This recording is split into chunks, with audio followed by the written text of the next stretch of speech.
அண்ணாமலை முதலே சொன்ன மாதிரி அண்ணாமலைக்கும் அதிமுக பிரச்சனை வந்தது. கோயம்புத்தூர் தேர்தலில் அவர் தோற்கடிக்கப்பட்டார். இன்டெலிஜென்ஸ் ரிப்போர்ட்டும் வந்தது.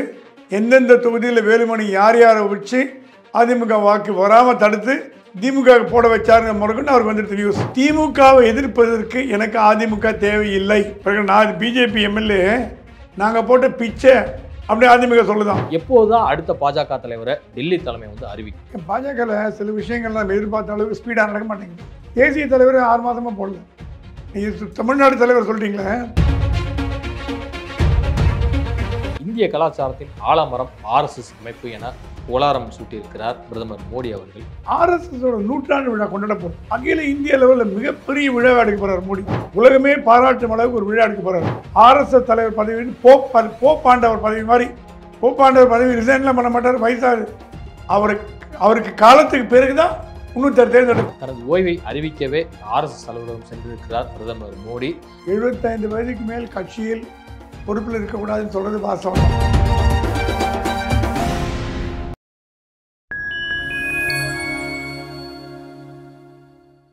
ஃபைன் டைம் மீடியா நேயர்களுக்கு வணக்கம். நான் உங்கள் சங்கி துகன். நம்ம சிறப்பு நிகழ்ச்சியில் நம்மோடு இணைந்திருக்கிறார் மதிப்பிற்குரிய மூத்த பத்திரிகையாளர் திரு பிரகாஷ் எம் சுவாமி அவர்கள். வணக்கம் சார். வணக்கம். எப்படி சார் இருக்கீங்க? தேங்க்யூ, நல்லா இருக்கம்மா. பாஜக மாநில தலைவர் அண்ணாமலை அவர்கள் வந்து அதிமுக தலைவர்கள் குறித்து கடும் விமர்சனங்களை எல்லாம் முன்வைத்திருக்கிறார். முன்னாள் முதல்வர் ஜெயலலிதா அவர்கள் குறித்தும், எடப்பாடி குறித்தும், முன்னாள் அதிமுக அமைச்சர்கள் குறித்தும் பல்வேறு விமர்சனங்களை வந்து ஜெயக்குமார் முதற்கொண்டு அவர் மேலெல்லாம் முன் வச்சிருக்கிறார்.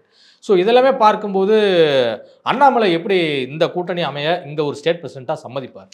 அண்ணாமலை முதலே சொன்ன மாதிரி அண்ணாமலைக்கும் அதிமுக பிரச்சனை வந்தது.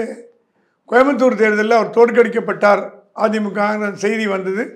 அதுக்கான தரவுகள் வந்தது. இன்டெலிஜென்ஸ் ரிப்போர்ட்டும் வந்தது. எந்தெந்த தொகுதியில் வேலுமணி யார் யாரை வச்சு அதிமுக வாக்கு வராமல் தடுத்து திமுக போட வச்சாருங்க முறைக்குன்னு அவருக்கு வந்துடுது நியூஸ். கேட்டாராம், திமுகவை ஜெயிக்க வைக்கிறது தான் அதிமுகவோட வேலைகள் நினச்சிட்டு இருக்கீங்களா அப்படின்னு ஒரு கேள்வி கேட்டாராம். இது ஓப்பனாக வந்து டெல்லிக்கு போய் சொல்லிட்டார். ஸோ அண்ணாமலைக்கு வந்து அதிமுக கூட்டத்தில் உடன்பாடு இருக்கான்னு கேட்டால் உடன்பாடு இல்லைன்னு தான் சொல்லுவேன். அவர் சொல்கிறான், கடந்த பாராளுமன்ற தேர்தலில் அதிமுக எல்லாம் 5% வாங்கிட்டோம். இந்த வாட்டி அது இல்லாமல் கட்சி வளர்ந்துருக்கு. கிறிஸ்துவுக்கு முன்பு கிறிஸ்துவுக்கு பின்புன்ற மாதிரி தமிழ்நாடு பாஜக அண்ணாமலைக்கு முன்பு அண்ணாமலைக்கு பின்பு நீங்கள் பார்க்க முடியும். அண்ணாமலைக்கு முன்பு கட்சி இருந்ததுன்னா ஏதோ பேருக்கு ஒரு கட்சியாக இருந்தது. தாமரை மலர்ந்தே தீரும் மலர்ந்தே தீரும் மலர்ந்தே தீரும் டிவியில் சொல்லுவாங்க, அப்படி பேசுவாங்க. இதை போன ஒரு போஸ்ட் கொடுப்பாங்க, 2 டிபேட்டில் பேசி டிவி வழியாக கட்சியை வளர்த்த பார்த்தாங்க. அண்ணாமலைக்கு முன்னாடி தலைவரெல்லாம் டிவி பைட் வழியாக இன்டர்வியூ வழியாக கட்சி நடத்த பார்த்தாங்க. அண்ணாமலை தான் குதிச்சார். ஃபீல்டில் குதிச்சு அப்படியே ஜம்ப் பண்ணி குதித்து 4 கால் பாய்ச்சலில் வந்து எடுத்துகிட்டு போய் கட்சியை வளர்க்க ஆரம்பித்தார். அப்படிப்பட்ட தலைவர் என்னன்னு சொன்னான்னா, நீங்கள் விடுங்க, நான் 18 28 30 காட்ட வேண்டிய என் கடமை. அதை இன்னும் புதிய கட்சியில் உள்ள கொண்டு வரலாம், சீமானை கொண்டு வரலாம். 8% இருக்குது, 28ன்னா 36 ஆச்சு. அந்த மாதிரி நம்ம வந்து அதிமுகவை அண்ணாமலை என்ன சொல்கிறாருன்னா, சுருங்க சொல்லணும்னா, திமுகவை எதிர்ப்பதற்கு எனக்கு அதிமுக தேவையில்லை. நான் சொல்கிற கூட்டணி அமைங்க. நீங்கள் அதிமுக விஜய் தவிர மீதி எல்லாரும் எங்கள் கூட கொண்டு வாங்க, நாங்கள் ஜெயிக்க வச்சு காட்டுறோம். மைனாரிட்டி கவர்மெண்ட்டாவது ஃபார்ம் பண்ணுறோம். அப்புறம் அதிமுக உடச்சிக்கலாம், ஈஸியாக உடச்சிக்க முடியும். ஏன்னா அதிமுக போய் நம்ம சரண்டர் ஆகிட்டோம்னா நம்மளை தோக்கடிச்சிருவாங்க. இப்போயே சொல்கிறாங்களாம், இப்போ இருக்கிற 4 எம்எல்ஏ நாங்கள் போட்ட பிச்சைங்க. இப்போ இருக்கிற பிஜேபி எம்எல்ஏ நாங்கள் போட்ட பிச்சை அப்படி அதிமுக சொல்லுதான். அண்ணாமலை சொல்ல, அந்த 4 எம்எல்ஏக்கே அப்படி பேசுகிறாங்களே, நாளைக்கு 30 எம்எல்ஏ ஜெயிச்சு வந்து என்ன பேச மாட்டாங்க, எங்களால் தான் ஜெயிச்சு வந்தீங்கன்னு சொல்லுவாங்க. நமக்கு என்னங்க தன்மானம் இல்லையா? நமக்கு என்ன உடம்புல ரோஷம் இல்லையா? நம்ம ஜெயிக்க வைக்க முடியாதா? என் தலைமையில் நம்பிக்கை இருந்தால் என் பின்னாடி வாங்க, இல்லையா உங்கள் இஷ்டத்துக்கு பண்ணுங்க டெல்லிட்டு சொல்லிட்டார். தமிழ்நாடு பாஜக தலைவராக அண்ணாமலை வந்து நீடிக்கிறார். ஆனால் அவருடைய பதவி காலம் வந்து முடிவடைந்து விட்டது. தற்போது இருக்கக்கூடிய அந்த பீரியட் டைம் எல்லாமே வந்து நீட்டிக்கப்பட்டிருக்கு, எக்ஸ்டெண்ட் ஆயிருக்கு அப்படிங்கிறதான் வந்து புரிஞ்சுக்க முடியுது. எப்போதுதான் அடுத்த பாஜக தலைவரை டெல்லி தலைமை வந்து அறிவிக்கும்? பாஜகவில் சில விஷயங்கள்லாம் எதிர்பார்த்த அளவுக்கு ஸ்பீடாக நடக்க மாட்டேங்குது. தேசிய தலைவர் 6 மாதமாக போடல. நீங்கள் தமிழ்நாடு தலைவர் சொல்லிட்டீங்களே, நட்டா வந்து பதவியை விட்டு விலகி 6 மாதம் ஆச்சு. அவர் யூனியன் மினிஸ்டராக போயிட்டார். இன்னும் தேசிய தலைவர் போடல. அப்புறம் பார்த்தீங்கன்னா வெஸ்ட் பெங்காலில் சுபேந்திர அதிகாரி போயினார், அவருக்கு அப்புறம் யார் போடல. பல மாநிலங்களில் பாஜக தலைவர் இல்லாமல் தான் வண்டி ஓட்டுது. தமிழ்நாடு மட்டும், நமக்கு தமிழ்நாட்டுக்கு தமிழ்நாடு மட்டும் தெரியுது. நீங்கள் மைக்ரோஸ்கோபிக் பார்வையாக பார்த்தீங்கன்னா தமிழ்நாடு மட்டும் தெரியும். மேக்ரோ லெவலில் பார்த்தீங்கன்னா இந்தியாவில் பல மாநிலங்களில் பாஜக தலைவரே போடலை. அது என்ன காரணம் நமக்கு தெரியல. ஆனால் பாஜக தலைமை என்ன அண்ணாமலை சொல்லப்பட்டதுன்னா, 26 தேர்தல் வரைக்கும் நீங்கள் தான் தலைவர், அது எந்த மாற்றமும் இல்லைன்னு. அந்த ஸ்டேட்மெண்ட்டில் மாறுறதுக்கான வாய்ப்பு இருக்கிறதான்னு கேட்டிங்கன்னா கம்மின்னு தான் சொல்லுவேன். அவங்க முன்னெடுத்த அந்த ஸ்டெப்ஸு 26 வரைக்கும் அண்ணாமலை தலைவர் அப்படிங்கிறத மாற்றுவாங்களாம் கேட்டால் மாற்றுறதுங்கிற ஐடியா எனக்கு இருக்க மாதிரி தெரியல, டெல்லி இருக்க மாதிரி தெரியல. ஒன்றே ஒன்று நீங்கள் புரிஞ்சுக்கணும், அண்ணாமலை போகணுன்னு விரும்புகிறவங்க தமிழ்நாட்டில் நிறைய பேர் இருக்காங்க. 2ஆம் கட்ட தலைவர்லாம் இருக்காங்க. எச் ராஜா, சக்கரவர்த்தி, எஸ்ஆர் சேகர், இன்னும் முக்கியமான இந்த மாதிரி தலைவர்களை தவிர மீதி தலைவர்லாம் அண்ணாமலை போகணுன்னு தான் நினைக்கிறேன். ஏன்னா அண்ணாமலையோட செயல்பாடு அவங்களுக்கு பிடிக்கல, ஜடாலடியாக இருக்கார். கட்சியை வளர்த்தாரா, கட்சியை வளர்த்துட்டார். முன்னாள் தேர்வுலாம் என்ன கோவம்னா, நம்ம பீரியடில் ஒன்றும் வளர்க்காத கட்சி இப்போ அசுரபலம் ஆயிடுச்சு, 18% என்டிஏ வந்துடுச்சேன்ற ஒரு பொறாமை தான், வேற ஒன்றும் இல்லை. ஓப்பனாக சொல்லலாம், கோச்சினோட பரவாயில்ல, பொறாமை தான். அண்ணாமலையை பொறுத்தவரைக்கும் ஏன் ராஜினாமா பண்ணணும்னு கேட்குறாரு. ஏன் ராஜினாமா பண்ணணும்? அவரே போன்னு சொன்னாங்களா? எங்க ஒன்று மறந்துட்டீங்க நீங்கள், அண்ணாமலை மோடியோட செல்லப்பிள்ளை. ஓகே, ஒரு வாட்டி இப்போ 6ஆம் தேதி மோடி வந்தார்னா தமிழ்நாட்டுக்கு, அவர் கூட முழுக்கிறது அண்ணாமலை தான். மோடியை மீறி பாஜக ஏதாவது நடக்கும்னு நீங்கள் எதிர்பார்க்குறீங்களா? இல்லை. மோடியோட பெரிய சக்தி தான் இருக்கா? அப்புறம் அண்ணாமலைக்கு பதவி நீட்டிப்பு கண்டிப்பாக கொடுக்குறாங்க. நீட்டிப்பு இல்லை, அது எக்ஸ்டென்ஷன் கொடுக்குறாங்க. 2 வருஷம் கொடுக்க போகிறாங்க. ஆனால் அதுக்கு உண்டான சில காரியங்கள் என்னென்னா, டெல்லி சொல்லுதான், நீங்கள் முதல்ல கட்சியை பலப்படுத்துங்க. கீழ் லெவலில், பூத் லெவலில் ஒன்றும் சரி பண்ணல, பூத் லெவலில் கொஞ்சம் கட்சியை டிங்கர் பண்ணி பட்டி பார்த்து அதெல்லாம் பண்ணுங்கள், அப்புறம் அனௌன்ஸ் பண்ணுறோங்க தான். ஸோ இது என்ன நடக்குதுன்னா, 2ஆம் கட்ட தலைவர்லாம் எப்போ அண்ணன் எப்படா போவான், தின்ன எப்போ காலியாகனு காத்துட்ருக்காங்களே தவிர கட்சியை வளர்க்கணுங்கிற எண்ணம் சுத்தமாக யாருக்கும் கிடையில. கட்சி கமலாலயம் வருதே, இன்றைக்கி தான் செய்தி வருதா அண்ணாமலை மாற்றப்படுவாரா அப்படின்னு இருக்காங்களே தவிர கட்சியை வளர்க்கணும், முன்னேற்பாடு இதெல்லாம் டெல்லிக்கு தெரியாமல். டெல்லிக்கு தெரியுது. டெல்லி என்ன பண்ணும், உண்மை நேரம் விட்டுரும், அப்புறம் பிடிச்சி வாழை இழுக்கும். அது டெல்லி அப்படி தான் பண்ணும், ஓடுற வரைக்கும் ஓட்டுன்னு விடும். இவன் பண்ணுற வேலையை சேஷ்டைகள்லாம் டெல்லி பார்த்துட்டே இருக்கு, என்னென்ன பண்ணுறாங்க, என்ன 2 இடத்துல என்ன பண்ணுறாங்க. ஸோ மோடியை மிஞ்சிய சக்தி பாஜகவில் இல்லை. மோடியின் அன்பை பெற்றவர் அண்ணாமலை. 2 வச்சிங்கன்னா கணக்கு சரியாக வருது. அண்ணாமலை மாற மாட்டார். ஆனால் அண்ணாமலை மன வருத்தத்தில் இருக்காருன்னா மன வருத்தத்தில் இருக்கார், அது உண்மைதான், அது தப்பு கிடையாது. என்ன மன வருத்தம், நம்மளை கேட்காம அதிமுக கூட்டணி வச்சுட்டாங்களே, வைக்க ட்ரை பண்ணுறாங்களே அப்படின்ற ஒரு வருத்தம். நம்ம இவ்வளோ தூரம் எடுத்து சொல்லி கரடியாக கத்தி கூட நம்மளை மதிக்க மாட்டேன்றாங்களே. இன்னும் நைனா நாங்கள் அடுத்த தலைவர், அவர் எடுத்த தலைவர், இந்த மாதிரி ரூமர்லாம் வருது, அதுக்கு ரூமருக்கு ஒரு முடிவு கட்டக்கூடாதா அப்படின்னு பண்ணுறார். அண்ணாமலை ஒரு உணர்ச்சிகரமான தலைவர். அவர் உள்ளே ஒன்று வச்சு வெளியில் ஒன்று பேச தெரியாது. எச் ராஜா மாதிரி படன்னு பேசிட்டு போயிட்டே இருப்பார். அந்த மாதிரி அவர் குணம் உள்ளவர். அவர் குணம் அது பெருமை குணத்தை மாற்ற முடியாதுங்க. சில பேர் சாஃப்டாக பேசுவாங்க, இவர் அந்த மாதிரி பேசுவார். இவர் கொஞ்சம் உணர்ச்சி வசப்பட்டு பேசுவார். ஆனால் அந்த உணர்ச்சி வசப்பட்டு பேசுறது தப்பாக எதையும் பேச மாட்டார். இப்போ என்ன சொல்கிறார், நான் முன்ன எடுத்த ஸ்டாண்ட்லேருந்து மாற்றம் இல்லைன்னு தான் சொல்லியிருக்காரு. முன்ன எடுத்த ஸ்டாண்ட் என்ன, அதிமுகவோட கூட்டணி இல்லை, அது மாற்றம் இல்லைன்னு சொல்கிறார். அப்புறம் சொல்கிறார், என்னால் என் கட்சிக்கு எந்த பாதகமும் வராதுன்ற வார்த்தை சொல்கிறார். என்னால் பாஜகவுக்கு எந்த களங்கமும் வராதுன்னு இருக்கார். அப்போ என்ன அர்த்தம்னா, நீங்கள் கூட்டணி வச்சா கூட நான் தயார், 2த்துக்கும் ஓகே பண்ணிட்டார். கூட்டணி வேணான்னு சொல்கிறதுக்கு ஓகே பண்ணிட்டேன். என் நிலைமை, என்னோட ஸ்டாண்டு பழைய ஸ்டாண்டு, கூட்டணி வேணாங்கிறது, அதில் நான் தயாராக இருக்கேன். ஒரு பாயிண்ட் ஏ. பாயிண்ட் பி, இல்லை நீ கூட்டணி வேணுன்றீங்களா, அதுக்கும் நான் தயாராக இருக்கேன், நான் ஒரு சோல்ஜர், நீங்கள் சொல்கிறத கேட்க தயாராக இருக்கேன் அப்படிங்கிறத அந்த ப்ரெஸ் கான்ஃபரன்ஸ் சொல்கிறதே தவிர, அவர் ராஜினாமா பண்ணிட்டு போவார், விலகி போகிறார், தூக்கி போட்டு போவார் அப்படின்லாம் நான் நம்ப தயாராக இல்லை. அவர் போராளி பாதையில் விட்டு போக மாட்டார். போர் முடிஞ்ச பிறகு தான் போவார். இது குருஷேத்திர போர், இதில் பாதையில் விட்டு போகிறதுக்கு இடமே கிடையாதுன்னு நான் நம்புகிறேன். ஆனால் மாநில தலைவர் பதவியை எதிர்பார்த்து வானதி சீனிவாசன், தமிழிசை சவுந்தரராஜன், நயினார் நாகேந்திரன், இன்னும் பல தலைவர்கள் முட்டி மோதுவதை நம்மளும் பார்த்துட்டு தானே இருக்கோம். இப்போ இவங்களுக்கும் அந்த மாநில தலைவர் பதவி மீது திரும்ப ஒரு கண்ணு இருக்கேன். எல்லாருக்கும் பதவி ஆசை இருக்குது. அரசியல்னு வந்தாலும் பதவி ஆசை எல்லாம் இருக்க முடியாதுங்க. எல்லா கட்சியாட்டம், எந்த விஜய் கட்சியில் கூட பதவி சண்டை நடக்குது. இப்போது நீ பொருளாளர், நான் செயலாளர், நான் துணை பொதுச் செயலாளர், நான் மாவட்ட தலைவர், இந்த சண்டை. அரசியல்னு வந்தாலே, பதவின்னு வந்தாலே சண்டை தான் வரும், அது ஒன்றும் டவுட் இல்லை. ஆனால் இவங்க என்ன எதிர்பார்க்குறாங்க, ஏதாவது ஒரு கூட்டணி காரணத்தை வச்சு அண்ணாமலை எடுத்துட்டாலும் நம்மளை தலைவராக போடுவாங்க. பதவியாக யார் தான் விட்டது? தமிழிசை பதவியாக தலைவராக இருந்தாங்க, டேர்ம் முடிஞ்சு போனாங்க, கவர்னராக போனாங்க, அப்புறம் திருப்பி 2 மாநிலத்துக்கு கவர்னர், 1 மாநிலத்துக்கு கவர்னர், திருப்பி ரிசைன் பண்ணாங்க, திருப்பி எம்பி பதவி போட்டுட்டாங்க. இப்போ திருப்பி ஆளுநர் பதவி எதிர்பார்க்குறாங்க. இல்லைன்னா தமிழ்நாடு தலைவர் எதிர்பார்க்குறாங்க. முருகன் மத்திய அமைச்சராக இருந்து கூட தமிழ்நாடு திருப்பி ஒரு காலத்தை மாநில தலைவராக இருந்தவர் திருப்பி எதிர்பார்க்குறாரு. வானதி சீனிவாசன் அகில இந்திய அளவில் போஸ்ட் கொடுத்துட்டாங்க. அகில இந்திய மகிழா மோர்ச்சா மாநில தலைவர். எல்லாருமே மாநில தலைவர் 10 பேருக்காக கொடுக்க முடியும்? இன்னும் வேடிக்கையாக இருக்குங்க. 10 தான் கொடுக்க முடியும். இது வந்து காங்கிரஸ் கட்சி சத்தியமூர்த்தி மோகன் ஆயன் மாதிரி சத்தியமூர்த்தி மோகன் ஆகிட்டு வருது. சத்தியமூர்த்தி மோகன் அப்படி தான் செல்ல பிறந்த என்னைக்கு பதவியில் போடுறாங்களோ 100 பேர் போவாங்க டெல்லிக்கு மாற்றணும்பாங்க. அங்கே எப்போ பார்த்தாலும் ஒழிய வாழ கோஷம் தான். தலைவர் ஒரு நாள் செயல்பட விட மாட்டாங்க. அதே மாதிரி தமிழக பாஜக ஆகிட்டு வரதான் அது ஆகிட்டு வருது. Unfortunately it's correct. அன்ஃபார்ச்சுனேட்லி துரதிருஷ்டவசமாக சத்தியமூர்த்தி பவனாக கமலாலயம் மாறிட்டு வருதான்னா ஓரளவுக்கு மாறிட்டு வருதுன்னு நான் சொல்லுவேன். இந்திய கலாச்சாரத்தின் ஆலமரம் RSS அமைப்பு என புகழாரம் சூட்டியிருக்கிறார் பிரதமர் மோடி அவர்கள். பிரதமராக பதவியேற்ற முதலாம் ஆண்டு வந்து போயிருந்தார். இப்போ ஒரு 10 வருடங்களுக்கு பிறகு மீண்டும் RSS தலைமை அலுவலகமான நாக்பூருக்கு சென்றிருக்கிறார் பிரதமர் மோடி. இதனுடைய பின்னணி என்னென்ன? மோடி வந்து RSSோட வளர்ப்பு, அவர் அடையாளம் காமிச்சது RSS தான். RSS தான் தாய் கட்சி. பாரதிய ஜனதாவோட தாய் கட்சி எதுன்னு பார்த்தீங்கன்னா RSS தான். இப்போ பாரதிய ஜனதா கட்சி இருக்க பெரும் தலைவர்கள் அனைத்துமே RSS வழியாக வந்தவங்க தான். தமிழ்நாட்டில் எல் கணேசன், H ராஜா, CP ராதாகிருஷ்ணன் இவங்கெல்லாம் RSS வழியாக வந்தவங்க. அண்ணாமலை போன்றவர்களும் RSS வழியாக வந்திருக்க முடியாது, ஏன்னா இப்போ வந்தாங்க. ஆனால் மோடிக்கு முகம் காட்சி கொடுத்தது RSS தான். RSS மீது மிகவும் பற்றும் பாசமும் வச்சிருக்காரு. RSS தாய் கழகம். இன்ஃபேக்ட் மோகன் பகவத்தை ரொம்ப மதிக்கிறார் மோடி, RSS தலைவரை. மோகன் பகவத் கேட்க வேண்டும் பண்ணுறதில்லை. மோகன் பகவத்தை கன்சல்ட் பண்ணாமல் எந்த காரியமும் பண்ணுறதில்ல. அயோத்தியா ராமர் கோயிலில் கூட மோகன் பகவத்தை கன்சல்ட் பண்ணி தான் பண்ணார். ஆனால் இப்போ எதுக்கு போயிருக்காருன்னா 3-4 விஷயங்கள் நான் கேள்விப்பட்ட வரைக்கும். நான் முக்கியமான RSS தலைவர்கிட்ட பேசினேன் நாக்பூரில். எதுக்கு மோடி வந்தார், என்ன விஷயம்? RSSோட 100ஆண்டு விழா கொண்டாட போகிறது. RSS துவங்கி 100 வருடங்கள் 1925 துவங்கிட்டு 2025 அது 100 ஆண்டு காலம்.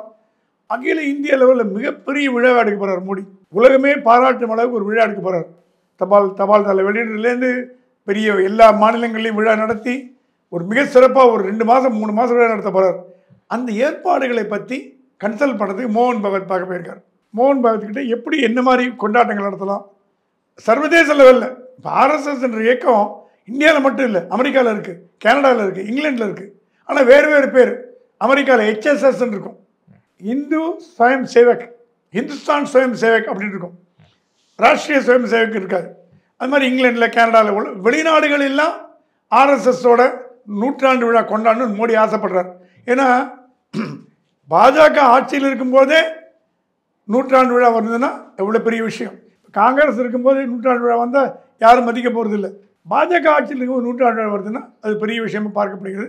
அதுக்கு உண்டான ஏற்பாடுகள் பண்ணுறது என்னென்ன, எப்படி நடவடிக்கை எப்படி எடுக்கலாம், எப்படி யாரை வச்சு பண்ணலாம் என்னங்கிறது பேசப்படுறது. அடுத்தது மோகன் பகவத்துக்கு அடுத்த தலைவர் யார் போடணுன்னு ஒரு பேச்சு அடிபடுறது. மோகன் பகவத் வந்து எப்படி சில பேர் ஜோக்கா சொல்லுவாங்க, RSS தலைவர் பதவி வந்து போப்பாண்டவர் பதவி மாதிரி. போப்பாண்டவர் பதவி ரிசைன்லாம் பண்ண மாட்டார், வயசாகுது. அவருக்கு காலத்துக்கு பிறகு தான் இன்னொருத்தர் தேர்ந்தெடுப்பாங்க. சுதர்ஷன்ஜின்னு ஒருத்தர் இருந்தார், எனக்கு தெரிஞ்சு ரொம்ப நாள் RSS தலைவராக இருந்தார். அவர் மறைந்த பிறகு தான் மோகன் பகவத் வந்தார். அது மாதிரி மோகன் பகவத் காலத்துக்கு பிறகு தான் அடுத்த தலைவர் தேர்ந்தெடுக்கணும். ஆனால் இப்போ என்ன சொல்கிறாங்கன்னா, வயது மூப்பு காரணமாக கொஞ்சம் சுறுசுறுப்பாக செயல்படுறதுக்கு யாராவது வேணும், கொஞ்சம் நடுத்தர வயசு தலைவர். அப்படி பார்த்தீங்கன்னா அடுத்த தலைவர் தத்தாத்ரேய அசபோலே, கர்நாடகா சேர்ந்தவர், பொதுச் செயலாளர் வரதுக்கு வாய்ப்பு இருக்குன்னு சொல்கிறாங்க. அந்த விஷயமா பேச போயிருக்கார். 3வது என்ன பேச போயிருக்காங்கன்னா, RSSலேருந்து ஒரு தலைவர் பாஜக தலைமைக்கு இந்த வாட்டி தேவைப்படுறது. கடந்த 10 ஆண்டுகளாக கட்சி ஆட்சி ரெண்டுமே மோடிட்ட கொடுத்துறாங்க RSS. இப்போ என்ன சொல்கிறாங்களா, ஆட்சியை நீங்கள் வச்சுக்கோங்க, கட்சி நாங்கள் பார்த்துக்கிறோம். ஏன்னா பல்வேறு மாநிலங்கள் நடக்கும் சில சம்பவங்கள், சில துரதிருஷ்டமான சம்பவங்கள், கட்சி கெட்ட பேர் உண்டாகுதுன்னு ஃபீல் பண்ணுது RSS. ஏன்னா பாஜக கெட்ட பேர் வந்தால் அது RSS கெட்ட பேர் வந்த மாதிரி. RSS சொல்லலாம், கட்சியை நாங்கள் வழி நடத்துகிறோம், நீங்கள் ஆட்சியை கவனிச்சிக்கங்க, கட்சியை நாங்கள் பார்த்துக்கிறோம் அப்படின்னு. அதன் பேரில் அடுத்த பாஜக தலைவராக வரப்போகிறவர் ஒரு RSS காரர்னு பேச்சு அடிப்படுது. ஒரு 4 நேம் எடுத்துன்னு போயிருக்காரோ, பன்சிலால் அந்த மாதிரி ஒரு 4-5 பேர், மாமாஜி அப்படின்னு ஒரு 4 முக்கியமான தலைவர் பேர்லாம் எடுத்துகிட்டு போயிருக்காங்க. அதை பற்றி விவாதிக்கிறதுக்கு. அடுத்தது ஜனாதிபதி தேர்தல் வருது. ஜனாதிபதி தேர்தலில் RSS சொல்லுதான், இந்த வாட்டி நாங்கள் கொடுக்குற கேண்டிடேட் தான் நீங்கள் போடணும். ஏன்னா மோடி அரசாங்கத்தில் வந்த பிறகு பிரணாப் முகர்ஜி ஜனாதிபதியாக இருந்தார். பிரணாப் முகர்ஜி ரொம்ப இணக்கமாக போனாங்க. பிரணாப் முகர்ஜிக்கு அடுத்தது கோவிந்தை கொண்டு வந்தார். கோவிந்தை கொண்டு வந்த காரணம் அவர் பழங்குடியின, அவர் வந்து பட்டியலின மக்கள், நல்ல ஒரு படித்தவர், அறிஞ்சவர் அப்படின்னு. அவர் கோவிந்த் வந்து யாரும் எதிர்பார்க்கவே இல்லை. கோவிந்த் ஒரு சர்ப்ரைஸ் சாய்ஸு. யார் அத்வானி தான் அடுத்த ஜனாதிபதி, முரளி மனோகர் அடுத்த ஜனாதிபதி சொல்லு டப்புன்னு கோவிந்தை கொண்டாந்து போட்டார். கோவிந்த் பதவி காலம் திரும்பி இதே பேச்சு அடிப்படுது, அத்வானி முரளி மனோகர் ஜோஷி அப்படின்னு. இல்லை, திரௌபதி முர்மு கொண்டாந்து போட்டார். இது ரெண்டுமே மோடியோட சாய்ஸ். கோவிந்தும் திரௌபதி முர்மும் மோடியோட சாய்ஸ். இந்த வாட்டி ஆர்எஸ்எஸ் சொல்லுதான், நாங்கள் சொல்கிற ஒருத்தரை நீங்கள் ஆர்எஸ்எஸ் தலைவராக போடணும். இதுக்கு நீங்கள் 2 பேரும் ஆர்எஸ்எஸ் இல்லைன்னு சொல்ல மாட்டேன். முழு நேர ஆர்எஸ்எஸ் ஊழியர்கள் இல்லை. கோவிந்தோ திரௌபதி முர்முமோ முழு நேர ஆர்எஸ்எஸ் ஊழியர்கள் இல்லை. ஆர்எஸ்எஸ் சொல்லுதான், இந்த 5 ஆண்டு காலத்துக்கு பிறகு அடுத்த 2031 தேர்தல் யார் ஜெயிக்க போகிறான்னு தெரியாது. ஸோ இந்த ஒரு 5 ஆண்டுகளாவது ஆர்எஸ்எஸ் சேர்ந்த ஒருத்தர் ஜனாதிபதியாக இருந்தால் எங்களுக்கு பெருமை. அதுவும் ஆர்எஸ்எஸ் 100ஆண்டு விழா காணும் சமயத்தில் ஆர்எஸ்எஸ்ஸை சேர்ந்த ஒருத்தர் இந்தியாவின் ஜனாதிபதியாக வந்தால் சால சிறந்ததாக இருக்கும், பொருத்தமாக இருக்கும்னு ஃபீல் பண்ணுறாங்க. 2-3 நேமெல்லாம் வச்சுருக்காங்களாம். அந்த நேம் டிஸ்கஸ் பண்ண போகிறதா கேள்விப்பட்டோம். தனது ஓய்வை அறிவிக்கவே ஆர்எஸ்எஸ் அலுவலகம் சென்றிருக்கிறார் பிரதமர் மோடி. பாஜக தலைமையை ஆர்எஸ்எஸ் மாற்ற விரும்புகிறது அப்படிங்கிறதுல குறிப்பிட்டிருக்கிறாரு சிவசேனா எம்பி சஞ்சய் ராவத் அவர்கள். அப்படி எதுவும் செயல் திட்டம் இருக்கா? மோடி 75 வயதுக்கு மேல் கட்சியில் பொறுப்பில் இருக்கக்கூடாதுன்னு சொல்கிறது வாஸ்தவம் தான். அது எழுதப்படாத விதி. அது பாஜகவோட ரூல்ஸ் அண்ட் ரெகுலேஷன்ஸ் இல்லை. அது பாஜகவோட சட்டத்திட்டங்கள் இருக்கான இல்லை. மோடியால் அமைக்கப்பட்ட ஒரு கருத்து, ஒரு பிளான். ஏன்னா 75 வயதிற்கு மேலே பதவியில் இருந்தாங்கன்னா அவங்க அது ரிட்டையர்மெண்ட் மாதிரி எடுத்துப்பாங்க அப்படிங்கிறது. அதனால் 75 வயது பிறகு அது இல்லாமல் அத்வானி முரளி மனோகர் ஜோஷி மட்டும் ஓரம் கட்டின மாதிரி ஆகணும்னு சொல்லி தான் நெஜ்மா எப்பத்துல்லா மாதிரி தலைவர்லாம் ஓரம் கட்டினாங்க. இப்போ நீங்கள் கேட்கலாம், அந்த ரூல் மோடிக்கு அப்ளை ஆகுமா ஆகாதான்னு. மோடிக்கு அப்ளை ஆகும். எனக்கு தெரிஞ்சு மோடி இந்த டேர்ம் ஃபுல்லாக கம்ப்ளீட் பண்ணுவார். 29 வரைக்கும் மோடி இருந்துட்டு அதற்கு பிறகு தான் அவர் ஓய்வு பெறுவார் நான் நினைக்கிறேன். ஏன்னா இன்னும் அவர் செய்ய வேண்டிய காரியங்கள் நிறையா இருக்குது. காஷ்மீர்லேருந்து பிரிஞ்சு போன பாகிஸ்தான் ஆக்கிபைடு காஷ்மீர் இந்தியாவோட சேர்க்கணும். அகண்ட பாரதம் உருவாகுது. அதுதான் முதல் படி. அந்த வேலை பாக்கி இருக்குது. இன்னும் சில வேலைகள்லாம் பாக்கி இருக்குது. இன்னும் பில்லெல்லாம் சில ஏற்ற வேண்டியிருக்கு. அதெல்லாம் முடிச்சுட்டு பண்ணிவிட்டு போவார்னு கேள்விப்படுறோம். ஆனால் அடுத்த பிரதமர் ஆர்எஸ்எஸோட சாய்ஸ் ஆனால் கண்டிப்பாக ஆர்எஸ்எஸ் சாய்ஸாக இருக்க வாய்ப்பு உண்டு. நிதின் கட்கரி அல்லது ஃபட்னாவிஸ் 2 பேரில் ஒருத்தருக்கு வாய்ப்பு உண்டு. ஆனால் மோடி விரும்புறது அமித்ஷாவை அப்படின்னு கேள்விப்படுறோம். கொடுக்க மாட்டாங்க. ஏன்னா ரெண்டு குஜராத்துக்கு அடுத்தடுத்து பிரதமர் பதவி, அது 15 ஆண்டு மோடி இருந்துட்டு திருப்பி 10 வருஷம் குஜராத்காரில் கொடுத்தாங்கன்னா அது வேலைக்கு ஆகாது, கொடுக்க மாட்டாங்க. அமித்ஷா உள்துறை அமைச்சராக திருப்பி தொடரலாம், அது இல்லை. ஆனால் பிரதமராக இருக்கிறதுக்கு வேண்டியது நிதின் கட்கரியோ ஃபட்னவிஸோ வரதுக்கு வாய்ப்பும் அதிகம் இருக்குது தான் நான் கருதுறேன். ஏப்ரல் 6ஆம் தேதி தமிழ்நாடு வருகை இருக்கிறார் பிரதமர் மோடி. அந்த நிகழ்வு அரசு நிகழ்ச்சியாக பல்வேறு நிகழ்ச்சிகள் இருந்தாலும் கூட கட்சி ரீதியான ஒரு முக்கிய தலைவர்களை சந்தித்து தமிழ்நாட்டில் கட்சி எப்படி வளர்ந்துருக்குது அப்படிங்கிற ஒரு ஆலோசனை கூட்டம் நடத்தப்பட வாய்ப்பு இருக்குது. மோடி 6ஆம் தேதி ராமேஸ்வரம் பாலத்தை திறந்து வைக்க வராருன்னு அஃபிஷியலாக அனௌன்ஸ்மெண்ட் வந்திருக்கு. ஆனால் கண்டிப்பாக அண்ணாமலை எல்லாரும் இப்போ ஏர்போர்ட் ரிசீவ் பண்ணுவாங்க, பேசுவாங்க. மோடி இப்போ கட்சி மேட்டரில் அவ்வளோவா தலையிடுதுன்னு கேள்விப்பட்டேன். ஏன்னா அவருக்கு ஆட்சியே சரியாக டைம் இல்லை. அவருக்கு ஃபுல் டைம் ஆட்சியை பார்த்துட்டு இருக்காரு. கட்சி அமித்ஷாட்ட விட்டார். ஆனால் தமிழ்நாட்டு மட்டும் அவர் ஒரு தனி கண் வச்சிருக்காரு மோடி. தமிழ்நாடு நான் பார்த்துக்கிறேன் அப்படின்னு நம்ம அமித்ஷாட்ட சொன்னாராம். அண்ணாமலையிடம் கண்டிப்பாக ஆலோசனை நடத்தப்படும், கூட்டணி பற்றி பேசப்படும். எடப்பாடி முடிஞ்சால் சந்திக்கிறதுக்கு வாய்ப்பு இருக்குதுன்னு நான் கேள்விப்படுறேன். எடப்பாடி சவுண்ட் பண்ணியிருக்காங்களாம், நாங்கள் உங்களை சொல்கிறோம், நீங்கள் பிரதமரை பார்க்குறதுக்கு வர வேண்டியிருக்கும் அப்படின்ற மாதிரி சொல்ல வச்சுருக்காங்க போல. ஏன்னா அமித்ஷாவை பார்க்க டெல்லிக்கு போன போது எடப்பாடியால் பிரதமர் பார்க்க முடியல. பிரதமரை டெல்லியில் பார்க்க ரொம்ப கஷ்டங்க.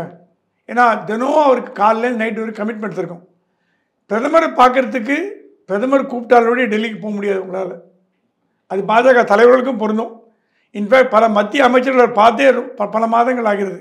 ஆனால் வெளி மாநிலங்களுக்கு அவர் வந்தார்னா ஓய்வு நேரம் இருக்கும், காரில் போகும்போது பேசலாம், சாப்பிடும்போது பேசலாம், பிரேக்ஃபாஸ்ட் போது பேசலாம். ஸோ தமிழ்நாட்டில் எடப்பாடியை மோடி சந்திக்கிறதுக்கு வாய்ப்பு இருக்கான்னா அதிகமாக வாய்ப்பு இருக்குது. மோடி சொல்வாராம், இதுதான் கூட்டணி, இப்படி தான் பண்ணோம். ஏன்னா மோடியோட அல்டிமேட் பிஜேபி யாரும் கிடையாது. அவர் தான் தன்னிகரற்ற தலைவர். அவர் என்ன சொல்கிறாரோ அதுதான் வேத வாக்கு பாஜகவில். ஸோ பாஜகவிடம் இந்த வாட்டி அந்த பொறுப்பை மோடி சொன்னாங்க, நான் டீல் பண்ணுறேன், என்கிட்ட கொடுங்க, நீங்கள் பேசின வரைக்கும் பேசிட்டுங்க, நான் டீல் பண்ணுறேன்னு. ஸோ கூட்டணி தொடர்பாக பல்வேறு மாற்றங்கள் ஏற்படுறதுக்கும் கூட்டணியை அச்சாரம் போடுறதுக்கும் அண்ணாமலைகிட்ட சில விஷயங்கள் மனத்தோடு பேசி அண்ணாமலையோட கவலைகளை நீக்குவதற்கும் மோடி இதை பயன்படுத்திப்பாங்கன்னா கண்டிப்பாக பயன்படுத்திப்பான்னு எனக்கு தோணுது. இதுவரை உங்கள் பல்வேறு கருத்து கொடுப்பது நன்றி சார். நன்றி.